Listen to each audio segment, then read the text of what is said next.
오늘 우리가 함께 은혜 나누실 하나님의 말씀 민수기 3장 14절에서 20절 말씀입니다. 구약성경 197면, 제가 가지고 있는 성경책 197면 민수기 3장 14절에서 20절 말씀.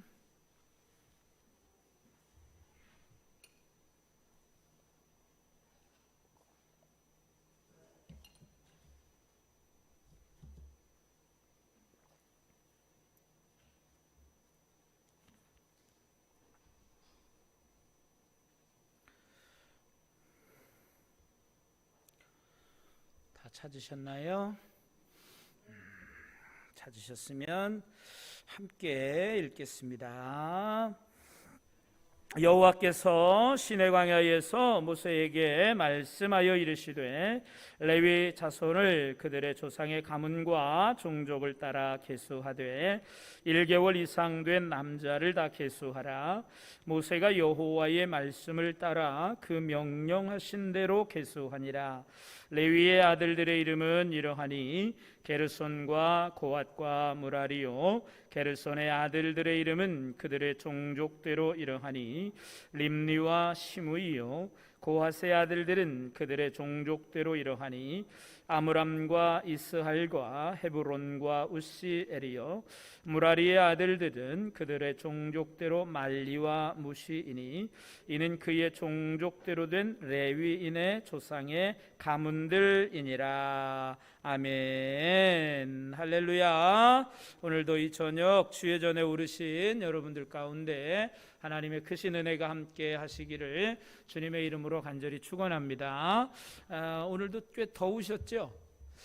곡식이 익으려고 그러는지 꽤나 덥습니다. 날이 좋습니다. 비가 온다고 하더니 비도 안 오고 아주 몹시 더운 그런 일기였습니다. 이제 아마 어제부터 보니까 본격적으로 추수가 시작된 것 같아요. 이제 마음도 몸도 분주한 그런 시간인데 여러분 늘 건강 잘 챙기시고 또 추수 잘 마치기를 여러분들 기도로 돕겠습니다. 여러분들 건강하시고 여러분 또 풍성한 수확을 거두는 귀한 절기가 되시고, 또 우리가 세상적인 수확 말고 또 우리가 영적으로도 하나님 앞에 우리가 드릴 열매, 과연 나는 하나님 앞에 드릴 믿음의 열매가 있는가, 하나님 앞에 내가 드릴 사랑의 열매가 있는가.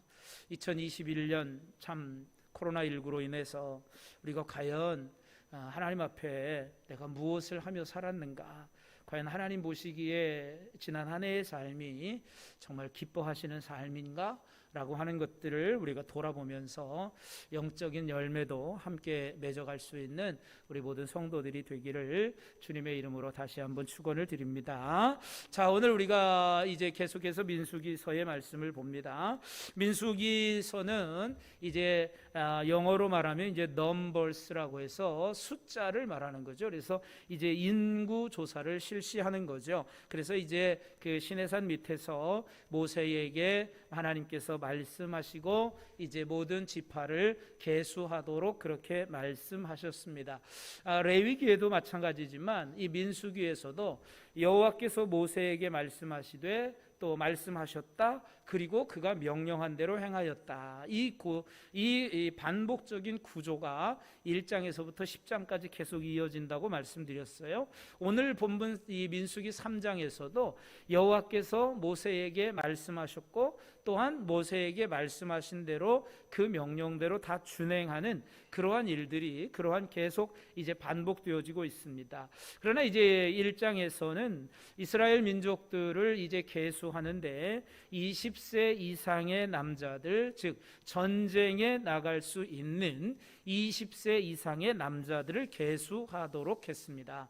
그래서 이 왜 전쟁에 나갈 수 있는 20세 이상의 남자를 계수하라고 하셨느냐, 결국 우리가 살아가는 즉 이스라엘 백성들은 지금 이 가나안을 향하여 가는 광야의 삶이 영적 전쟁의 삶이라고 하는 것을 그들에게 말씀해 주고 있다. 그래서 오늘도 우리가 살아가는 삶의 현장이 바로 영적 싸움터이다. 그래서 우리도 이 영적 하나님의 군사로서, 하나님의 군대로서 이 영적 싸움을 잘 하기 위해서 우리가 준비해야 한다라고 하는 그런 말씀을 드렸습니다. 그리고 2장에서는 이제 이 레위 지파가 아니고 이제 이스라엘 백성들이 광야에서 행진을 하는데 그 중심에 무엇이 있느냐? 그 중심에 바로 회막이 있다는 거죠. 그래서 회막을 향하여 사방으로 진을 칩니다. 그래서 이제 동서남북 사방으로 3개 지파씩 나뉘어서 그 진을 치고, 그리고 그 가운데에 회막이 있습니다. 그리고 행진을 할 때에도 이제 앞에 2 지파가 가고 가운데 레위 자손들, 레위 지파들이 성막에 관한 모든 것들을 이제 움직이고 짊어지고 움직이고, 그리고 나서 나머지 2 지파가 갑니다. 진을 칠 때든지 행진을 할 때든지 그 가운데에는 항상 이 회막이 있었습니다. 그래서 이 이스라엘 백성들의 중심은 회막이었다. 회막은 결국 뭐였어요? 성막이라고도 말하지만 이 성막은 하나님의 임재의 장소였다. 하나님의 임재를 상징하는 것이다. 그래서 하나님은 이스라엘 백성들이 진을 칠 때에든지 행진을 할 때에든지 하나님은 항상 그들과 함께 계신다라고 하는 것을 가르쳐 주고 있는 그러한 말씀입니다. 그래서 이스라엘 백성들은 항상 이 회막, 성막이 중심인 것은 예배가 중심이 되어야 한다. 또 하나님을 만나는 일이 중심이 되어야 한다. 이스라엘의 그러니까 핵심은 바로 이 성막에 있었다라고 하는 것을 말씀해 주고 있는 것입니다. 그래서 이제 3장과 4장에서는 레위 지파의 자손들에 대한 인구 조사가 나오는데, 이 이스라엘 핵심, 이스라엘의 그 진을 칠 때든지 행진을 할 때든지 그 가운데에는 항상 성막, 회막이 있었는데 그 성막을 담당하는 사람들이 누구였냐? 레위인들이었다. 그래서 이 이스라엘의 중심인 성막을 이제 성막과 관련된 일들을 하고, 이 성막과 관련된 것들을 이동할 때, 진을 칠 때나 이동할 때 그것을 관리하는 자들이 바로 이 레위 자손들이었기 때문에 3장과 4장에서는 이 레위 자손들에 대한 인구 조사를 명하시고 있다라고 하는 거예요. 그래서 오늘 우리가 3장 말씀을 보면 이제 3장은 여호와께서 시내산에서 모세와 말씀하실 때 이렇게 말씀하고 있어요. 하나님께서 지금 모세와 말씀하시고 있는 거죠. 그러면서 이제 아론과 모세가 낳은 자는 이러하니라, 아론의 아들들은 이러하니라고 하면서 아론의 4 자녀들에 대하여 나오고 있습니다. 그래서 이 아론의 이름이 여기 보면 3장은 먼저 아론과 모세의 계보에서 시작됩니다. 결국 이들이 누구냐면 하나님께로 부름받은 사람들이고 택함받은 사람들입니다. 그런데 이제 3장 2절부터 보면 모세의 후손은 나오지 않아요. 아론의 아들들은 이렇다 이렇게 말씀합니다. 그러면서 아론의 아들들은 나답, 또 아비우, 엘르아살, 이다말 이렇게 말하고 있습니다. 그래서 이 아론의 아들들, 그들은 기름 부음 받은 자라 거룩하게 구별된 사람이었다 이렇게 말씀하고 있습니다. 그렇다면 왜 하나님은 사실은 지금 이 모세를 통해서 이 성경이 모세 오경이 기록되어지고 있어요. 그동안은 모든 것이 지금 사실은 광야 시대의 중심은 모세예요. 출애굽에서부터 광야 시대와 가나안에 들어가기 전까지 여호수아가 지휘권을, 지도자로서 이제 그 지휘권을 양도받기 전까지는 모세가 핵심이었어요. 그런데 오늘 3장에 보면 모세와 하나님이 말씀하셨을 뿐 모세에 대한 이야기, 모세의 자손들에 대한 이야기는 나오지 않습니다. 아론에 대한 이야기가 나옵니다. 왜 그럴까요? 모세와 아론의 관계는 어떤 관계예요? 형제죠. 그러면 누가 형이에요? 아론이 형입니다. 여러분, 이 3장에서 다루고 있는 문제가 뭔지 아세요?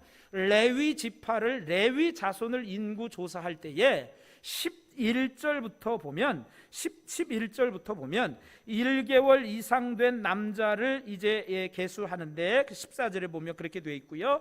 이제 이 레위인을 계수하는 그 기준이 뭐냐면 초태생, 처음 난 것들에 대한 것, 그것은 모두가 다 내 것이다 라고 말씀하고 있어요. 그래서 장자권의 문제를 중점적으로 지금 다루고 있어요. 그래서 이 아론이 먼저 모세보다 아론의 계보가 먼저 나오고 있다는 거예요.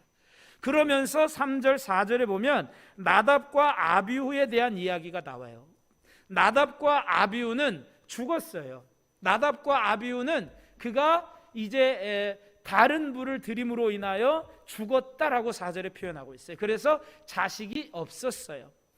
그러니까 여기도 보면 왜 나답과 아비후가 있는데 엘르아살과 이다말이 그 나중에 그들의 왜 이 레위 자손들, 즉 제사장의 자손들을 그들이 왜 인도하느냐, 그들이 왜 지도자가 되느냐라고 하는 이야기를 할까봐 나답과 아비후가 죽었기 때문에, 다른 불을 들임으로 인하여 죽었기 때문에 엘르아살이 이 제사장의 직분을 행하고 엘르아살이 그들의 이제 지도자가 되도록 그렇게 했다라고 말하고 있는 거예요. 그래서 이 장자권에 대한 문제를 해결하기 위하여 나답과 아비후가 다른 불을 들이다가 죽은 사건을 여기에 기록해 주고 있다라고 하는 것입니다. 이래서 모세보다도 아론을 앞세움으로 이 3장의 초점이 어디 있는지를 말씀해 주고 있습니다. 그래서 이제 5절에서부터 10절 말씀까지 보면 레위인에 대한 그러한 직무에 대한 서론적 이야기인데, 5절에서부터 10절을 보면 제사장을 돕는 레위 사람들에 대하여 나옵니다. 그래서 6절에 보면 레위 지파는 나아가 제사장 아론 앞에 서서 그에게 시종하게 하라. 그래서 이 레위 자손은 모두가 다 제사장들에게 다 귀속되어 있는 사람들이에요. 그리고 이제 19절에서도 보면 너는 레위인을 아론과 그의 아들들에게 맡겨라. 그들은 이스라엘 자손 중에서 아론에게 온전히 맡겨진 자들이다. 그래서 이 레위 자손들은 아론과 그의 자녀들, 즉 제사장에게 귀속된 사람들이라고 하는 걸 말씀해 주고 있어요. 그리고 이제 7절 8절에서는 무엇을 말씀하냐면 레위인들이 그럼 무슨 일을 해야 되냐? 개괄적으로 하고 있어요. 개괄적으로 이야기를 하고 있어요. 레위 자손들은 회막 앞에서 이제 그 아론의 직무와 온 회중의 직무를 위하여 회막에서 심우하는 일, 그리고 또 회막의 모든 기구를 맡아 지키고 이스라엘 자손의 직무를 위하여 성막에서 심우할지라, 이렇게 말합니다. 그러니까 레위 자손의 직무, 레위 자손의 임무는 뭐냐면 성막에 관련된 일을 할 뿐만이 아니라 아론 즉 제사장에게 귀속되어서 제사장을 돕는 일을 하는, 즉 성전에서 성막에서 제사드리는 예배를 돕는 일을 하는 사람이 바로 이 레위 사람들이다. 그래서 이 레위 사람들은 모두가 다 제사장에게 귀속된다는 걸 말씀해 주고 있어요. 그러면서 10절에서는 아론과 그의 아들들을 세워서 제사장의 직무를 행하게 하고 외인이 가까이 하면 죽임을 당할 것이라, 이렇게 말합니다. 지난 시간에 외인이라고 하는 표현이 뭐라 그랬어요? 외인은 어떤 말이라고 그랬어요? 허가를 받지 않은 사람, 허락을 받지 않은 사람이 성막에 들어와서 자기 마음대로 성막에 관련된 일을 하거나 성전에서 관련된 일을 할 수가 없는 거예요. 이건 레위 자손들과 제사장들만이 해야 되는 거예요. 그래서 이 아론과 그의 아들들 제사장들은 허락을 받지 않은 사람들이 와서 이 성막에서 일을 하거나 이런 일을 하지 못하도록 그들이 잘 가까이 하지 못하게 하는, 돌보는, 지키는 그런 역할을 했던 것으로 보여집니다. 그리고 이제 11절에서 13절에 보면 여호와께서 모세에게 말씀하여 이르시되, 또 이렇게 되어 있어요. 그러면서 보라, 내가 이스라엘 자손 중에서 레위인을 택하여 이스라엘 자손 중에 태를 열어 태어난 모든 마다들을 대신하게 하였다. 그러므로 레위인은 내 것이다. 이 레위인을 계수하는 게 바로 이거예요. 태어난 초태생을 대신하여 이 레위인을 계수하는 것입니다. 그래서 원래는 하나님께서 애굽 땅에서 모든 첫째들을 다 쳤잖아요. 초태생의 죽음, 10번째 재앙, 출애굽하기 바로 전날 그날 밤에 초태생들을 다 죽였어요. 그래서 모든 첫째 것들을 친 날 모든 첫째 것들이 다 하나님의 것이 되었기 때문에 사람과 가축의 초태생들은 하나님에게 바쳐져야 됐어요. 그러나 하나님은 이 모든 장자들을 대신해서 레위인들을 당신의 것으로 받으심으로 그들을 대속하셨던 거예요. 그래서 그 지파 중에 초태생들을 해서 이제 이 레위인, 그 사람들의 하나로 레위인을 계수하고 있다라고 하는 거예요. 그래서 그렇게 계수하는 사람의 수가 뭐냐? 레위 자손 중에는 이제 게르손과 고핫과 무라리 이 세 자손이 있었는데, 이 게르손과 고핫과 무라리 세 자손의 숫자를 이제 헤아려서 14절에서부터 39절까지는 이제 이 레위 자손들이 행하는 그러한 이제 숫자와 그들의 직무에 관하여 이야기해 주고 있습니다. 그래서 흥미로운 점은 장자에 대한 본문이 이 게르손, 고핫, 무라리 이 세 자손들의 숫자와 그들의 직무를 이야기하는 앞에 11절에서 13절도 바로 이 장자에 대한 이야기, 그리고 40절 이하에서도 또 이 장자에 관한 이야기, 이것이 이 레위 자손들 인구 조사한 여기를 이렇게 뭐라고 그래야 되나요? 앞뒤로 포위하고 있다고 그래야 되나? 감싸고 있다고 그래야 되나? 이렇게 감싸고 있는 구조를 가지고 있다는 거죠. 그래서 14절부터 보면 이제 지금까지는 이제 전에는 군대에 나가는 지파, 이스라엘의 12지파에서는 아까도 얘기했지만 20세 이상으로 뽑았어요. 근데 군대에는 어린아이들을 뽑을 수 없잖아요. 그러니까 군대에 나가는 사람, 우리나라도 마찬가지잖아요. 만 20세가 되면 병역의 의무를 남자들은 하게 돼 있어요. 요즘은 병역의 의무를 할 사람들이 자꾸 줄어가지고 큰일이라고 그러는데, 여러분 누구나 다 병역의 의무를 해야 돼요. 그러니까 그때도 마찬가지로 20살 성인이 되면 이제 그래서 이 사람들은 그래도 훈련해서 전쟁을 할 수 있을 것이다. 그래서 그들을 뽑았어요. 20세 이상만 필요한 사람으로 인정했다는 거예요. 그러나 레위 지파는 1개월 이상 된 사람도 다 하나님의 것이기 때문에 누구나 다 귀하고 소중하다. 그래서 1개월 이상 된 사람을 계수합니다. 그런데 또 다른 것은 4장에 가면 또 차이가 나는데 30세 이상으로부터 해서 또 다시 계수합니다. 왜냐하면 30세 이상으로부터 이제 그들이 정말 이제 갈고 닦아서 아주 능숙하게 성전에서 일을 할 수 있기 때문에 4장에서는 다시 30세 이상의 사람들을 계수하는데, 어쨌거나 지금은 장자에 대한 초태생에 대한 것들을 대신하는 사람들이기 때문에 1개월 이상 된 남자들을 다 계수합니다. 그러니까 모두가 다 귀하다는 거예요. 그러니까 여러분, 우리는 오늘날 하나님께 택함 받은 사람들이잖아요. 오늘날 우리가 바로 레위인들이고, 오늘날 우리 모두가 다 하나님께로 부름 받았고 택함 받은 사람들이에요. 그러니까 우리 모두가 다 하나님 앞에서는 귀중하고 소중한 존재라는 걸 오늘 우리는 또 이 말씀을 통해서 우리가 깨달아야 한다라고 하는 것입니다. 하나님은 이 레위 사람들을 거룩하게 구별하여 하나님의 소유로 삼았어요. 그렇기 때문에 오늘 우리도 하나님의 소유된 백성으로 하나님이 우리를 참으로 귀하게 여기고 계시다, 이 사실을 우리는 기억해야 돼요. 우리가 참으로 소중한 존재라는 거예요, 하나님 앞에서. 그런데 우리가 함부로 우리가 그렇게 살아가서는 안 되지 않겠습니까?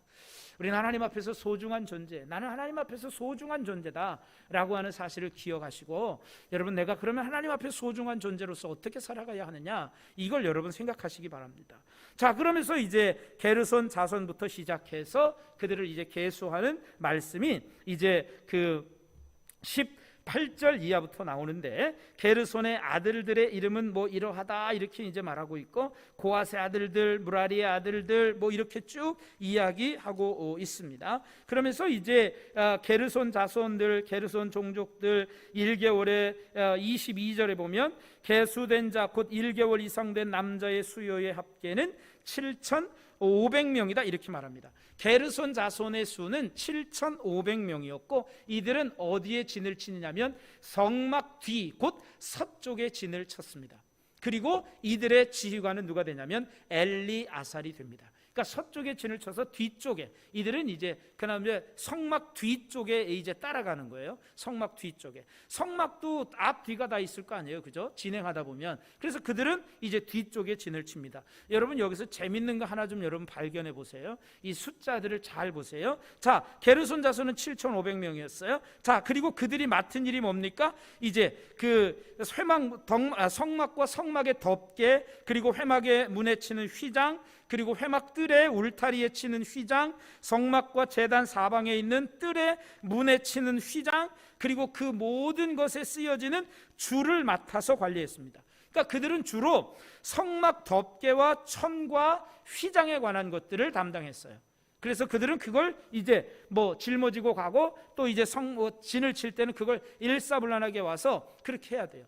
여러분 이게 보십시오. 이게 뒤에 간 이유가 있겠죠.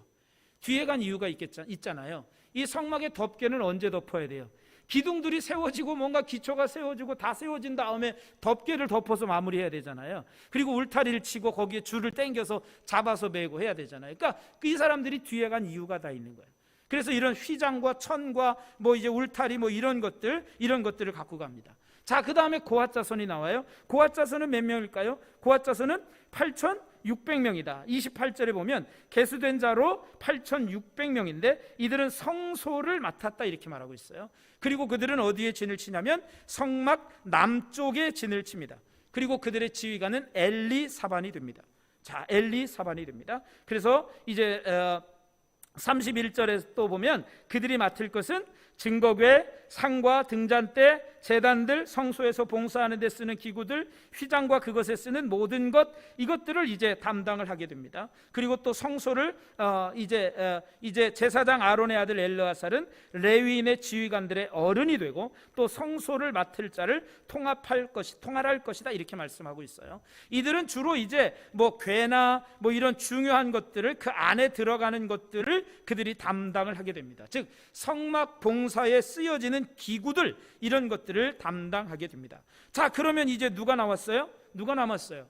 게르손, 고핫, 그 다음에 무라리 자손이 남았어요. 그런데 그 다음 이야기는 무라리 자손이 나오는 게 아니고, 무라리 자손에 대한 이야기가 이제 바로 나오는 게 아니고 그 다음에 이제 다른 이야기가 거기에 나오고 있죠. 무라리 자손들이 뭐 이제 33절 이하에 보면 이제 무라리 자손으로 넘어가는 것이 아니라 뭐가 나오냐면 그 사이에 레위 가문의 지휘관들을 책임이 있는 사람이 제사장 아론의 아들 엘르아살이라는 점을 명시하고 있어요. 그 앞에 제가 아까 읽었죠. 그들이 이제 32절에 보면 제사장 아론의 아들 엘르아살은 레위인의 지휘관이 어른이 되고 그들을 이제 통할하라, 지들이 이제 통지휘관이 되라, 이렇게 말씀하고 있습니다.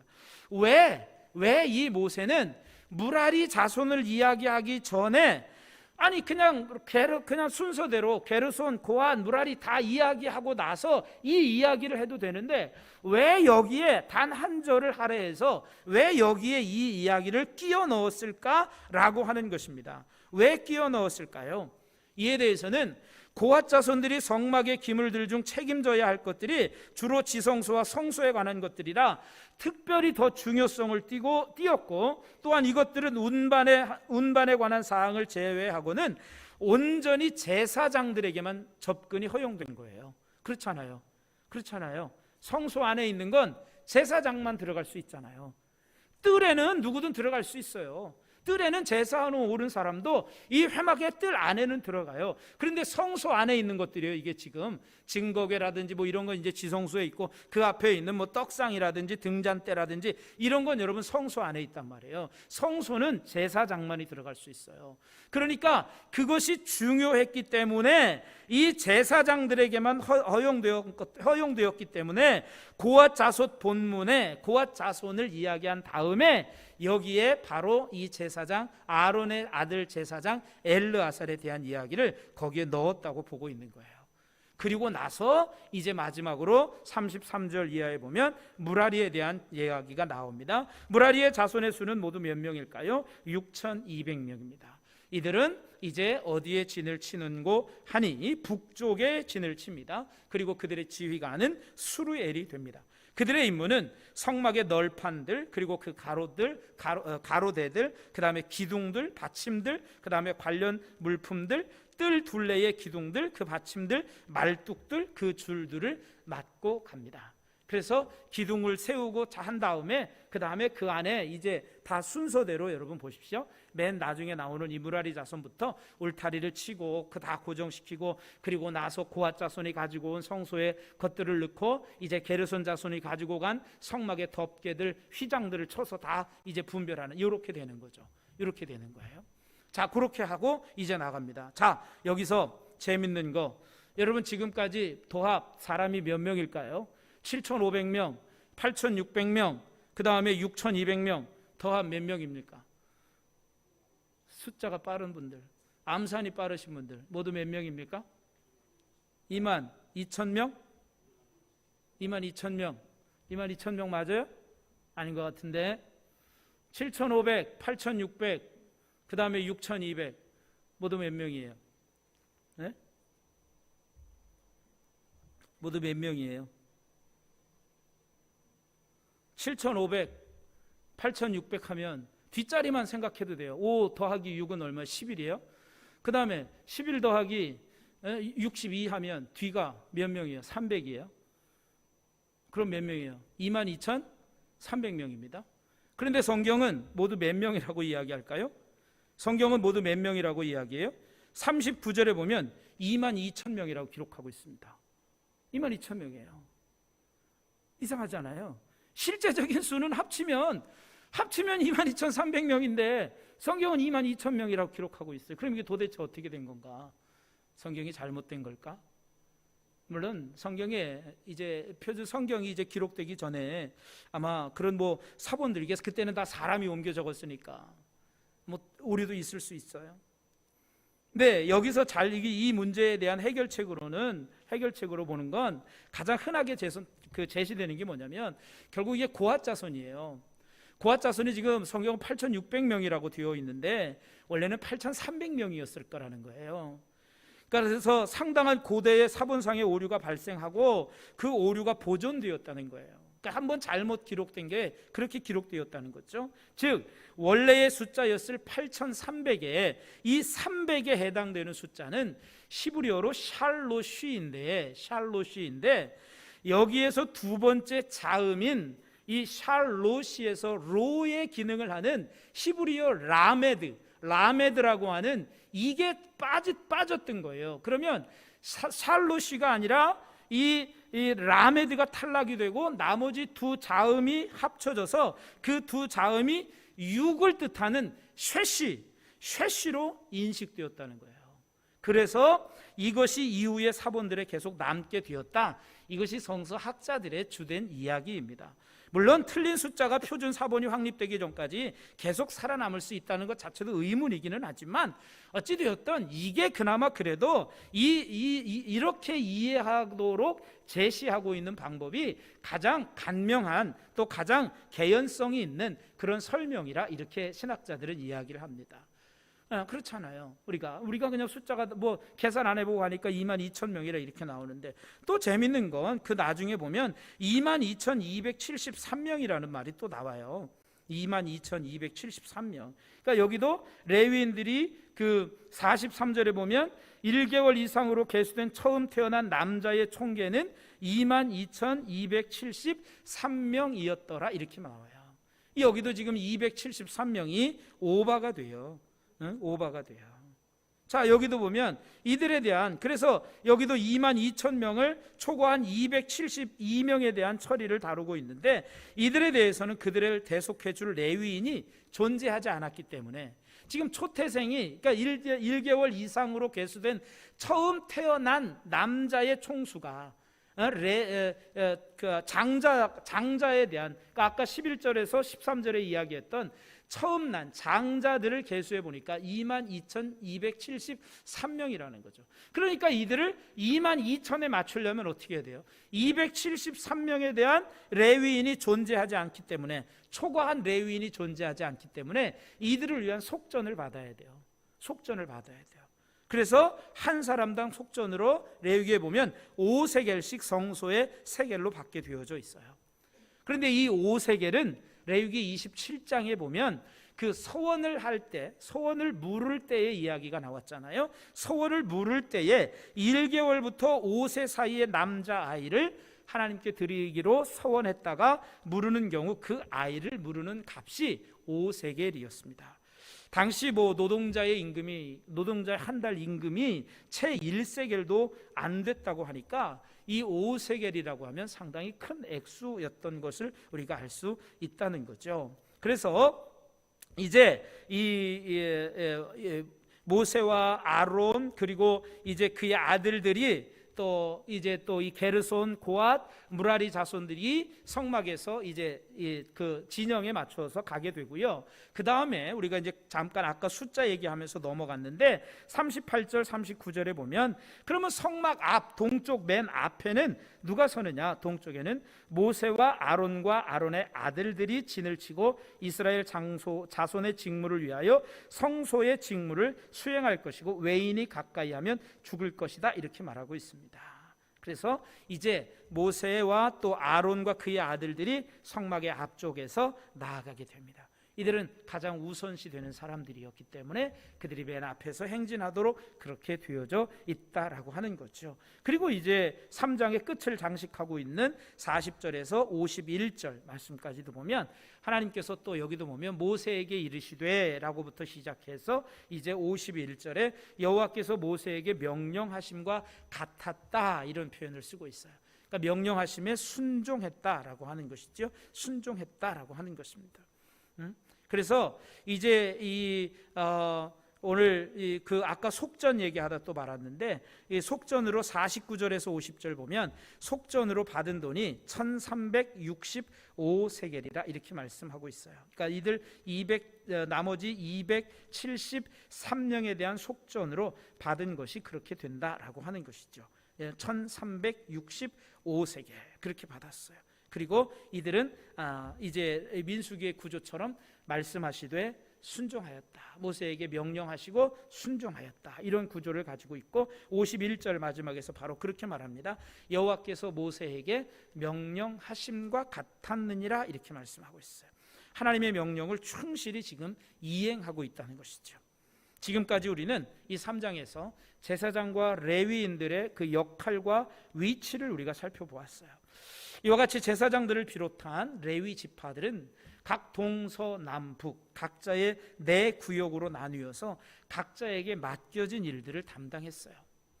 오늘 우리도 마찬가지예요. 오늘 우리도 하나님의 부름을 받은 사람들, 하나님의 택함을 받은 사람들, 오늘도 하나님의 우리가 일을 감당하는 사람들입니다. 이 레위 지파들이 자신들이 맡겨진 임무는 서로 달랐어요. 그러나 그들이 효율적으로 일했어요. 자, 하나님은 질서정연하게 체계적으로 다 하잖아요. 벌써 순서를 봐도 어떻게 행해지는지를 벌써 다 알게 되잖아요. 하나님은 벌써 정말 질서정연하게 체계적으로 일을 감당해요. 여러분, 어떤 사람들은 이런 이야기도 했을 거예요. 여러분, 무라리 같은 사람들은 왜 우리는 중요하지도 않은 맨 이런 받침들, 말뚝들 이런 것만 지고 가야 돼? 또 한편으로는 그럼 게르손 자손들은 왜 우리는 맨날 중요하다라고 하는 덮개 왜 이런 것만 가지고 가야 돼? 또 고앗 자손들은 또 시샘할 수 있어요. 고앗 자손들 같은 경우는 여러분 보세요. 성막에서도 아주 중요한 것들, 그는 제사장 외에는 건드릴 수 없는 것들을 그들이 가지고 간단 말이에요. 그러면 나머지 게르손이나 무라리 자손들은 왜 쟤네들한테 중요한 거 맡기고 왜 우리는 이게 뭐야? 우리는 고앗 자손은 가운데 토막이고 우리는 김밥 끄트머리인가? 이렇게 생각할 수도 있어요. 그런데 그들은 그러지 않았어요. 각자의 맡겨진 위치가 다르고 각자의 임무가 다 달라도 그들은 효율적으로 함께 합력하여 이 일을 하나님이 맡기신 일을 이루어 갔다는 이야기예요. 그럼 오늘날 교회도 마찬가지예요. 오늘날 바울은 우리에게 말합니다. 우리 모든 성도가 받은 은사가 다 달라요.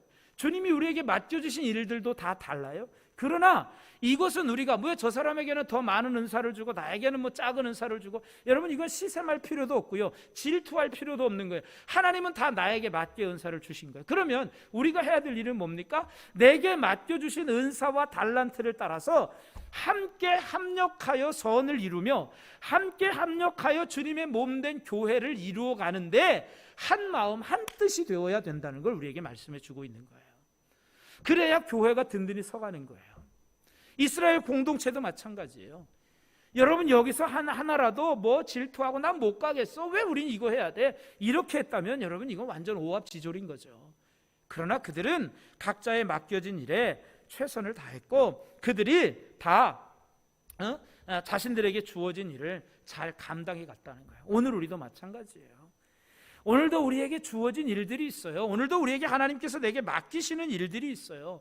내게 주시는 은사가 있어요. 믿음이면 믿음, 또 이제 뭐 성경의 로마서에서 바울은 이야기하는 것처럼 예언하는 일이면 뭐 예언, 또 믿음이면 분수대로 섬기는 일이면 섬기는 일, 가르치는 자는 또 가르치는 일로, 여러분 우리에게 주신 은사와 달란트대로 우리가 섬기고 하나님의 교회를 위해서 일하는 거예요.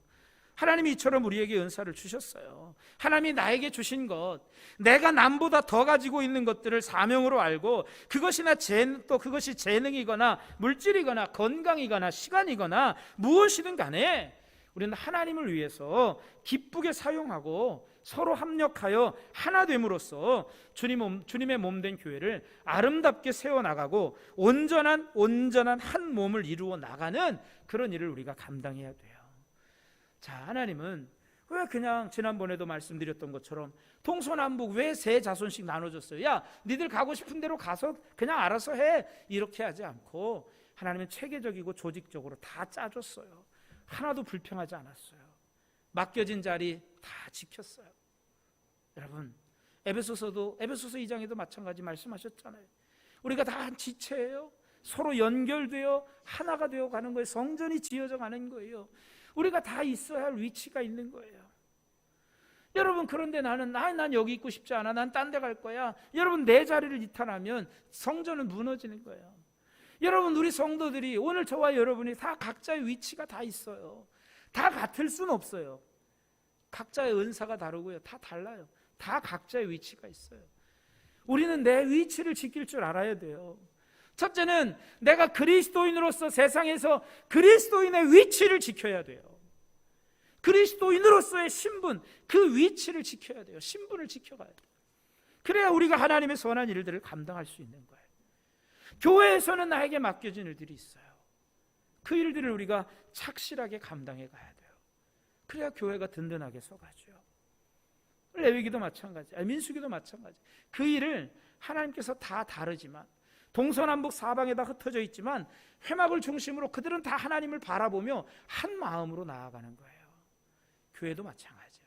모든 성도들이 다 한 마음이 되어서 하나님의 영광을 위해서 나아가야 된다는 걸 오늘 이 민수기 3장을 통해서 우리에게 말씀하고 있어요.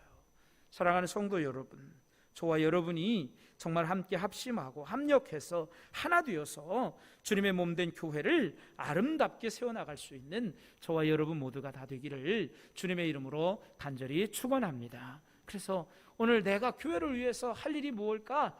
교회를 위해서 하나님이 내게 맡겨주신 일은 무엇일까? 여러분 고민하십시오. 내가 할 수 있는 일이 무엇일까? 제가 여러분 뭐 연세 드신 분들한테 나와서 뭐 힘든 노동을 시키겠습니까? 뭐 하겠습니까? 예? 그렇잖아요. 그러면 내가 교회를 위해서 할 수 있는 일이 무엇일까? 그래, 기도해야지. 그리고 또 이제 뭐 내가 할 수 있는 일이 뭘까? 그냥 뭐 내가 손 가는 일 그냥 하면 되잖아요. 하면 되잖아요. 예? 여러분, 나는 이제 나이 들어서 할 수 있는 것도 없고 난 아무것도 못해. 제발 좀 모태 신앙 얘기 좀 하지 마시고. 모태 신앙이 맨날 모태 해가지고 모태 신앙이라면서 그런 얘기 하지 마시고 내가 할 수 있는 일이 무엇인가? 여러분 다 마음에 다 결단하시고 내가 교회를 위해서 할 수 있는 일이 무엇일까 하면서 함께 우리 모든 성도가 한 마음 한 뜻 되어서 정말 우리 교회를 아름답게 세워나갈 수 있는 저와 여러분 모두가 되기를 주님의 이름으로 간절히 축원합니다.